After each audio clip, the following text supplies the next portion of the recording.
9th சயின்ஸில் இருக்கிற தனிமங்களின் வகைப்பாட்டு அட்டவணை அப்படின்ற ஒரு லெசன் பார்க்க போகிறோம். ஸோ இங்கே வந்து என்ன அப்படின்னா, நம்ம ஆல்ரெடி 10th தனிமங்களின் வகைப்பாட்டு அட்டவணை பார்த்துட்டோம். 10th புக்லேயே முக்கியமான கொஸ்டின்ஸ் எல்லாமே சொல்லிட்டேன். ஸோ இந்த புக்கில் 10th புக்கில் இருக்கிறத அப்படியே தான் இங்கேயும் இருக்குது. ஓகேவா? புதுசாக வந்து அப்படின்னா ஒரு 3-4 கொஸ்டின் தான் புதுசாக இருக்குது. 10th புக்கை நம்ம ஃபஸ்ட்டு பார்த்ததுனால இந்த புக்கு வந்து ரொம்ப இம்பார்ட்டன்ட் இல்லை. ஸோ 10th புக்கை இன்னும் பார்க்காதவங்க, 10th புக் வீடியோ நான் இன்னும் பார்க்கல அப்படின்னா இந்த வீடியோ பாருங்கள்.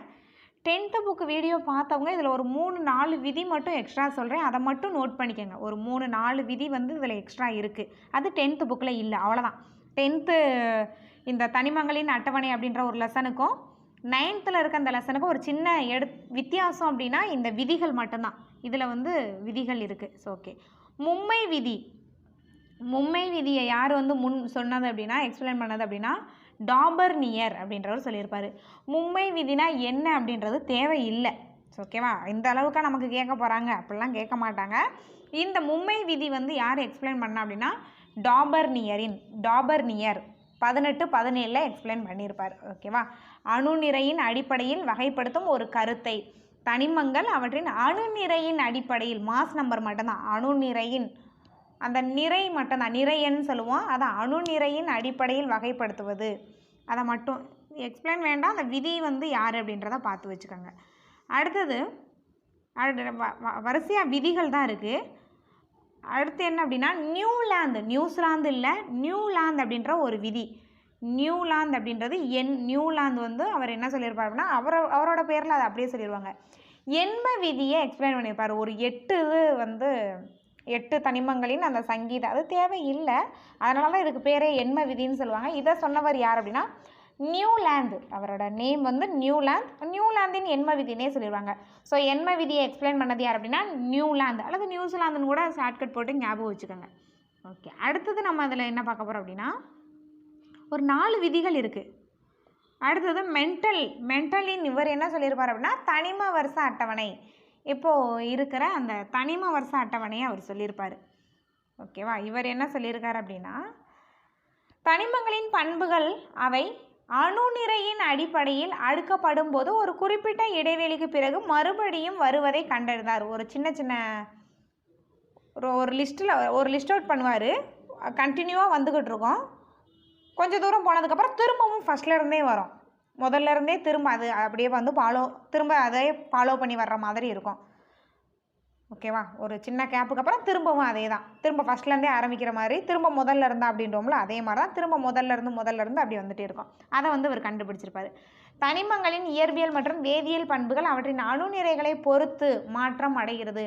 அந்த மாற்றம் எதனை பொறுத்து அப்படின்றதையும் கண்டுபிடிச்சிட்டாரு. சொன்னமா திரும்ப முதல்ல இருந்து அந்த மாற்றம் ஏற்படுறதுக்கு காரணம் வந்து இயற்பியல் மற்றும் வேதியியல் பண்புகள் அவற்றின் அணுநிறைகளை பொறுத்து தான் மாற்றம் அடையுது அப்படின்றத கண்டுபிடிச்சிருப்பாரு.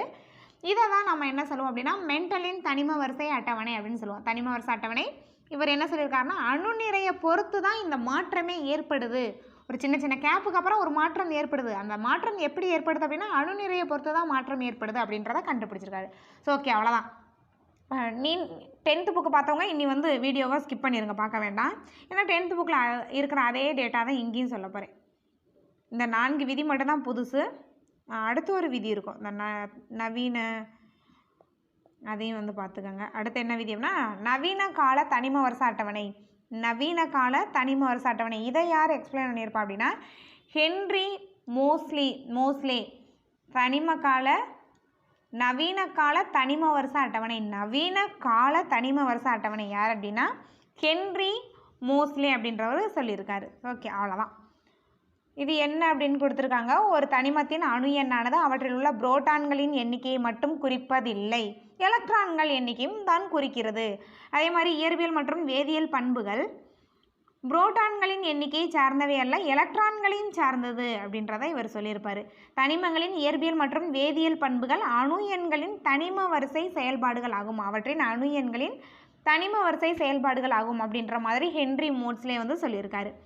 ஓகே, அடுத்தது இது எல்லாமே நம்ம ஆல்ரெடி பார்த்துட்டோம். 10th புக்கில் இது இருக்குது. ஃபஸ்ட்டு தொகுதி என்ன சொல்லுவாங்கன்னா கார உலோகங்கள்னு சொல்லுவாங்க. முதல் தொகுதி மொத்தம் 18 தொகுதிகள் இருக்கும்.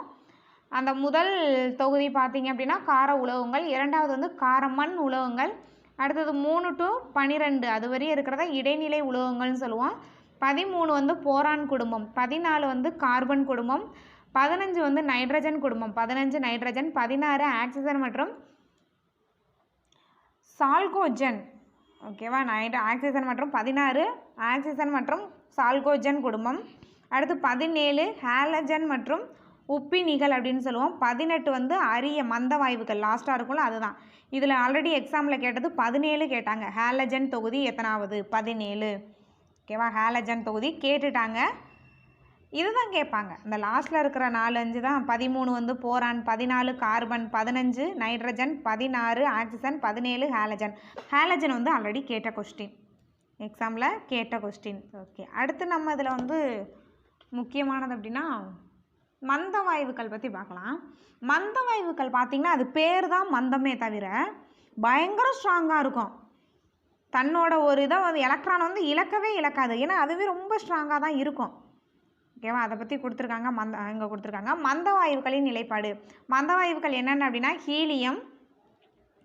Helium, neon, argon, krypton, xenon மற்றும் 18ஆம் தொகுதியில் இருக்க எல்லாமே மந்த வாயுக்கள் தான். உள்ள ரேடான் போன்ற தனிமங்கள் அரிய வாயுக்கள் அல்லது மந்த வாயுக்கள் என அழைக்கப்படுகிறது. இவை ஓரணு தனிமங்கள். மற்ற பொருட்களுடன் அவ்வளவு எளிதாக வினை புரியாது. ஒன்றை இழக்கவும் செய்யாது, ஒன்றை ஏற்கவும் செய்யாது. பயங்கர ஸ்ட்ராங்காக இருக்கும்.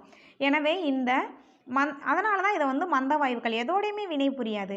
மிக சிறிய அளவிலேயே காணப்படுகிறது. எனவே அரிய வாயுக்கள் என்றும் அழைக்கப்படுகிறது. மிக சிறிய அளவில் காணப்படுவதால் இது என்ன சொல்கிறாங்க? அரிய வாயுக்கள் சொல்கிறாங்க. அவ்வளோதான், லெசன் வந்து அவ்வளோதான். அடுத்து என்ன பார்க்க போகிறோம் அப்படின்னா உலோகம், அலோகம், உலோகப்போலி.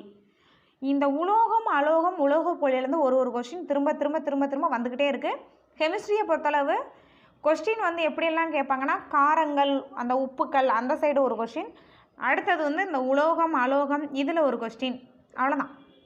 ஒரு 5 கொஸ்டின் கேட்குறாங்கன்னா போன தடவை குரூப் 1ல் அதிகமாக கேட்பாங்க. குரூப் 1லனா சயின்ஸில் அதிகமான கொஸ்டின்ஸ் வரும்.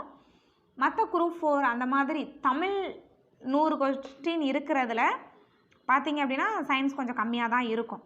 ஓகேவா, கெமிஸ்ட்ரியிலலாம் ஒரு 5 கொஸ்டின் கேட்குறாங்கன்னா நம்மளே முடிவு பண்ணிடலாம். உலோகம், அலோகம் அதிலேருந்து ஒரு கொஸ்டின் அப்படின்றத முடிவு பண்ணிடலாம். எப்படி முடிவு பண்ணணும் அப்படின்னா பழைய கொஸ்டின் பேப்பர், டெய்லி ஒரு பழைய கொஸ்டின் பேப்பர் பாருங்கள். இப்போ லாஸ்ட்டாக நடந்தது அக்டோபர் 5ஆம் தேதி ஒரு எக்ஸாம் நடந்துச்சு. அதுக்கப்புறம் இன்னும் எக்ஸாம் எதுவும் அவங்க வைக்கலை. அது வீடியோ போட்டிருக்கோம். ஓகேவா, வீடியோ போட்டிருக்கோம் பாருங்கள். சரி, ஓகே. உலோகங்கள் பொதுவாக ரொம்ப ஸ்ட்ராங்காக இருக்கும், பிரகாசமாக இருக்கும், பளபளன்னு இருக்கும். கம்பியாக அடித்து கம்பியாக நீட்டலாம், தகடாக வந்து அடிக்கலாம். மின்சாரத்தை நன்கு கடத்தும், வெப்பத்தையும் கடத்தும். உருகக்கூடிய வெப்பத்தையும் மின்சாரத்தையும் கடத்தக்கூடியதான் உலோகம். இந்த உலோகம், அலோகம், உலோகப்போலி பற்றி 10th புக்லேயும் இருக்குது. ப்ளஸ் 8th புக்கில் ரொம்ப அழகாக இருக்கும். 8th புக்கில் ரொம்பவே டீட்டெயிலாக கொடுத்துருப்பாங்க. 8th, 9th, 10th 3லேயுமே இருக்குது. ஓகே, இதோட தன்மை எல்லாமே கொடுத்துருக்காங்க. பாதரசத்தை தவிர எல்லா உலோகங்களும் அறை வெப்பநிலையில் திண்மமாக இருக்கும். பாதரசம் மெர்க்குரி இருக்குது பாருங்கள், அது மட்டும்தான் அறை வெப்பநிலையிலையும் எப்படி இருக்கும் அப்படின்னா லிக்யூடாகவே இருக்கும். பாதரசத்தை பார்த்துருப்பீங்க, சில பேர் பார்த்துருப்பீங்க, அது அப்படியே உருண்டுகிட்டே இருக்கும் தண்ணி மாதிரி. கையிலையும் ஒட்டாது, கையில் ஒட்டவும் கூடாது. ஒரு பேனாவை வச்சு அதை அப்படியே தள்ளிகிட்டே இருந்தீங்கன்னா உருண்டுக்கிட்டே இருக்கும். அந்த பேனாவிலையும் ஒட்டவும் செய்யாது, கையில் தொடக்கூடாது தான். பாதரசத்தை தவிர எல்லா உலோகங்களும் அறை வெப்பநிலையில் திண்மமாக இருக்கும். ஸோ கெமிஸ்ட்ரி படித்தவங்க லேபில் பார்த்துருப்பீங்க, நான் பார்த்துருக்கேன். நான் கெமிஸ்ட்ரி தான், அதனால் லேபில் பார்த்துருக்கேன். அது அப்படியே உருண்டுகிட்டே இருக்கும். ஓகே, பாதரசத்தை தவிர எல்லா உலோகங்களும் அறை வெப்பநிலையில் திண்மமாக இருக்கும். இது ஒரு முக்கியமான கொஸ்டின், இப்போ வரையே கேட்டுக்கிட்டே இருக்கிற கொஸ்டின். பாதரசம் மட்டும் எப்படி இருக்குன்னா, பாதரசம் ஒரு உலோகம்தான். எல்லா உலோகமுமே செம்ம ஸ்ட்ராங்காக இருக்கும், அப்படியே உடைக்கலாம் முடியாது. அடித்து சுத்தியலால் அடித்து வேறு பொருளாக வந்து உருவாகுவாங்களே தவிர அதை உடைக்க முடியாது. ஆனால் பாதரசம் மட்டும் அறை வெப்பநிலையில் கூட எப்படி தான் இருக்கும்னா லிக்யூடாக தான் இருக்கும், தண்ணி மாதிரி தான் இருக்கும், ஸ்ட்ராங்காக ஆகவே ஆகாது. இது மட்டும்தான் ஒரு ஸ்பெஷல். அது மாதிரி காலியமும் இருக்குது அப்படின்னு நமக்கு 8th புக்கில் கொடுத்துருக்காங்க. சரி, ஓகே. இங்கே வந்து பாதரசம் மட்டும்தான் இருக்குது. கார உலோகங்கள் லித்தியம் முதல் பிரான்சியம் வரை கார உலோகங்கள். காரமண் உலோகம் பெர்லியம் டு ரேடியம் வரை. இடைநிலை உலோகங்கள் 3வது தொகுதியிலேருந்து 12 தொகுதி. ஓகே, அடுத்தது அலோகம் பற்றி பார்க்கலாம். அலோகம் வந்து ரொம்ப பளபளப்பு அற்று இருக்கும், மென்மையாக இருக்கும், கம்பியாகலாம் அடிக்க முடியாது, அது உடஞ்சி போயிடும். தகடாக அடிக்க முடியாது, மின்சாரத்தையும் கடத்தாது, வெப்பத்தை கடத்தாது. வேறு விதமாக சொல்லணும்னா உலோகத்தை மட்டும்தான் நம்ம படிக்கணும். உலோகத்துக்கு அப்படியே ஆப்போசிட்டில் இருக்கிறதான் அலோகம். உலோக பண்பு இல்லாத தனிமங்கள் யாவும் அலோகம். அலோகங்கள் பி தொகுதியில் மட்டும் அமைக்கப்பட்டுள்ளது. பி தொகுதியில் மட்டும்தான் இருக்கும். பி தொகுதி அலோகங்கள் கொடுத்துருக்காங்க பாருங்க. Carbon, nitrogen, silicon, phosphorus, oxygen, xenon அப்படின்னு கொடுத்துருக்காங்க. இது எல்லாமே பார்த்தீங்க அப்படின்னா இந்த அலோகங்கள். அதே மாதிரி ஹேலஜன் தொகுதியில் இருக்கிற அலோகங்களும் கொடுத்துருக்காங்க. மந்த வாயுக்கள்லேயும் 2 வந்து அலோகமாக இருக்குது. ஓகேவா? மந்த வாயுக்கள்லேயும் 2 வந்து அலோகம் என்னன்றதை நல்லா பார்த்து வச்சுங்க. HERN. அடுத்து உலோக போலி. உலோக போலின்றது 2 பண்புமே இங்கே மிக்ஸ் ஆகிரும். உலோக பண்பும் இருக்கும், அலோக பண்பும் இருக்கும். ஆனால் ஒரு ஸ்பெஷல் என்னென்னா உலோக போலியை யூஸ் பண்ணி உலோகத்தை விட நிறையா பெனிஃபிட் உலோக போலியில் இருக்குது. உலோகம் வந்து நல்லா மின்சாரத்தை கடத்தும் அப்படின்னா உலோக போலி இன்னும் நல்லா மின்சாரத்தை கடத்தும். ஆக்சுவலாக உலோகம் அலோகத்தை விட இங்கே நிறையா சிறப்பு பண்புகள் இருக்கும் உலோக போலி. அது 2 சேரும்போது ரொம்ப இது ஸ்ட்ராங்காக இருக்கும். அதை விட உலோகங்களை விட 2 உலோகம் சேர்றது தான் உலோக போலின்னு சொல்லுவோம். மேக்ஸிமம் 2 உலோகம் தான் சேருமே தவிர அலோகத்தை கொஞ்சம் தான் எடுத்துக்கிறோம். அலோகமும் உலோகமும் சேர்றது குறைவு தான். ஆனால் உலோகமும் சேர்றது தான் அதிகம். சரி, ஓகே. உலோகம் மற்றும் அலோகம் ஆகியவற்றின் பண்புகளை கொண்டதான் நம்ம என்ன சொல்லுவோம் அப்படின்னா உலோக போலின்னு சொல்லுவோம். எடுத்துக்காட்டு போரான், ஆர்சனிக். ஓகே. அடுத்தது உலோக கலவை பார்க்க போகிறோம். ஆக்சுவலி உலோக கலவை தான் நான் வந்து சொன்னது. உலோகமும் தான் உலோக கலவையில் சேரும். 2மே உலோகமாக தான் இருக்கும். 90% பார்த்திங்கன்னா உலோக கலவையில் 2மே உலோகமாக தான் இருக்கும். அலோகம் எப்போதாவது தான் சேரும். அலோகத்தை மோஸ்ட்லி சேர்க்க மாட்டாங்க, ரேர் தான். ஒரு 1% அந்த மாதிரி தான் அலோகத்தை சேர்ப்பாங்க. பட் உலோக போலி அப்படின்றதுல உலோக பண்பும் இருக்கும், அலோக பண்பும் இருக்கும். உலோக பண்பும் இருக்கும், அலோக பண்பும் இருக்கும். உலோக போலியை பொறுத்தளவு பயன்கள் ரொம்ப முக்கியம். பயன்கள் 10th புக்கில் இருக்குது. இந்த புக்கில் கொடுக்கல. 10th புக் வீடியோ மறக்காமல் பாருங்கள். அங்கே பயன்கள் கொடுத்துருக்காங்க. எடுத்துக்காட்டு போரான், ஆர்சனிக். இது மட்டும் போதும். உலோக போலிக்கு இதை மட்டும் படிச்சுக்கோங்க. எக்ஸாம்பிள் பார்த்துக்கோங்க. பயன்கள் 10th புக்கில் இருக்குது. ஓகே. உலோக கலவை தான் நான் சொன்னது. அந்த உலோகத்தான் சேர்ப்பாங்க, அலோகத்தை எப்போதாவது தான் சேர்ப்பாங்க. ஓகே. மிக அரிதாகவே அலோகங்கள் உலோகங்களுடன் கலக்கப்படுகிறது. இப்போ பார்த்தீங்கன்னா உலோக கலவை உருவாக்கப்பட்ட உலோகங்களை விட இது ரொம்ப ஸ்ட்ராங்காக இருக்கும். 2 உலோகம் சேர்க்கறதுனால இது ரொம்ப ஸ்ட்ராங்காக இருக்கும். இப்போ பாருங்கள், பித்தளை அப்படின்றது காப்பரும் சிங்க்கும் சேர்ந்தது. பித்தளை அப்படின்றதுல என்ன சேர்ந்துருக்குன்னா காப்பர், Cu, சிங்க், துத்தநாகம், இது 2 சேர்ந்துருக்கு. ஓகே. இதில் என்ன நன்மை அப்படின்னா உலோக கலவையில் என்ன நன்மைனா விரைவில் துருப்பிடிக்காது, அரித்தும் போகாது. அடுத்தது தூய உலோகத்தை விட கடினமாகவும் வலிமையாகவும் உலோக கலவை இருக்கும். எடுத்துக்காட்டு தங்கம், செப்போடு சேர்ந்து நல்ல வலிமையாக வந்து இருக்குது. தூய தங்கத்தை விட தங்கத்தோட கொஞ்சோண்டு காப்பர் சேர்த்துட்டோம் அப்படின்னா நல்ல ஸ்ட்ராங்காக இருக்கும். இப்போ நம்ம யூஸ் பண்ணுற தங்கமே வந்து பியூர் தங்கம் இல்லை. பியூர் தங்கம் உடஞ்சி போயிடும். அதில் காப்பர், எல்லா தங்கத்துலேயுமே காப்பர் சேர்ப்பாங்க. ஓகேவா? கொஞ்சம் ஒரு குறிப்பிட்ட அளவு காப்பர் சேர்த்தா தான் அது ஸ்ட்ராங்காக இருக்கும். அடுத்தது தூய உலோகத்தை விட கடத்தும் தன்மை குறைந்தது உலோக கலவை. ஓகேவா? அடுத்தது உருகுநிலை தூய உலோகத்தின் உருகுநிலையை விட குறைவு, உலோக கலவைக்கு குறைவு. அடுத்தது புக் பேக் கொஸ்டின் பார்த்துடலாம். டாஃப்ரீனியர் இவர் என்ன விதி மும்மை விதியோடு தொடர்பு கொண்டிருந்தால் நியூலாந்தோடு தொடர்புடையது எது? ஆக்சுவலாக என்ன விதின்னு கேட்டிருக்காங்க. மும்மை விதி அப்படின்னா டாஃப்னியர் அப்படின்னு சொல்லுவோம். அப்போ இவர் நியூலாந்து வந்து என்ன விதி அப்படின்னு கேட்டிருக்காங்க. அவர் வந்து எண்மை 8 அப்படின்னு யோசிச்சுக்காங்க. நியூசிலாந்துக்கு போகணும் அப்படின்னா ஒரு 8 ரூபா வேணும். 8 நியூசிலாந்து 8. நியூலாந்து வந்து எண்மை விதி. அடுத்தது நவீன தனிம அட்டவணை ஒரு தனிமத்தின் இயற்பியல் வேதியியல் பண்புகள் அவற்றின் டேஸின் ஆவர்த்தன செயல்பாடு. எதோட ஆவர்த்தன செயல்பாடு அப்படின்னா அணு என்னன்னு சொல்லியிருப்பார். இவர் யார் அப்படின்னா அந்த லாஸ்ட்டாக நான் சொல்லியிருப்பேன், ஹென்றி மோஸ்லே அப்படின்னு ஒருத்தர் சொல்லியிருப்பேன். அவர் வந்து எதை சொல்கிறாரு அப்படின்னா அணு என்ன வந்து சொல்லியிருக்காரு. Option A answer. அணு நிறைனா அதுக்கு முன்னே சொன்னவர் வந்துடுவார், மென்டலிப் வந்துடுவார். ஒவ்வொருத்தவங்களும் எதை வந்து அடிப்படையாக வச்சு சொல்லியிருக்காங்கன்றா பார்த்துக்கோங்க. இவர் வந்து நியூவாக சொன்னது ஹென்றி மோஸ்லே அப்படின்றவர் வந்து அணு என்ன வந்து அடிப்படையாக வச்சு சொல்லியிருப்பார். அணு நிறைனா அதுக்கு முன்னாடி வந்த மென்டலின். அடுத்தது நவீன தனிம அட்டவணையில் எத்தனை தொகுதிகள் இருக்குது அப்படின்னு கேட்டிருக்காங்க. 18 தொகுதிகள், 7 தொடர்கள் உள்ளது. ஓகே. அடுத்தது பொறுத்துக. மோஸ்ட்லி சரியான அந்த சரியான விடையை தேர்ந்தெடுத்து எழுதுகளும் பொறுத்துகளும் மட்டும் நம்ம சயின்ஸில் பார்க்கலாம். சில பேர் கேட்டிருந்தீங்க அந்த ட்ரூவா பால்ஸ்லாம் சொல்லுங்கள் அப்படின்னா தேவையில்லை. ஓகேவா? முக்கியமான கொஸ்டின்ஸ் நம்ம உள்ள எல்லாமே பார்த்தாச்சு. ப்ளஸ் பொறுத்துக அதிகமாக கேட்குறாங்க சயின்ஸில். இதில் இருக்கிற சரியான விடையும் பொறுத்துகம் பார்த்தாவே நல்லா பார்த்தாவே போதுமானது.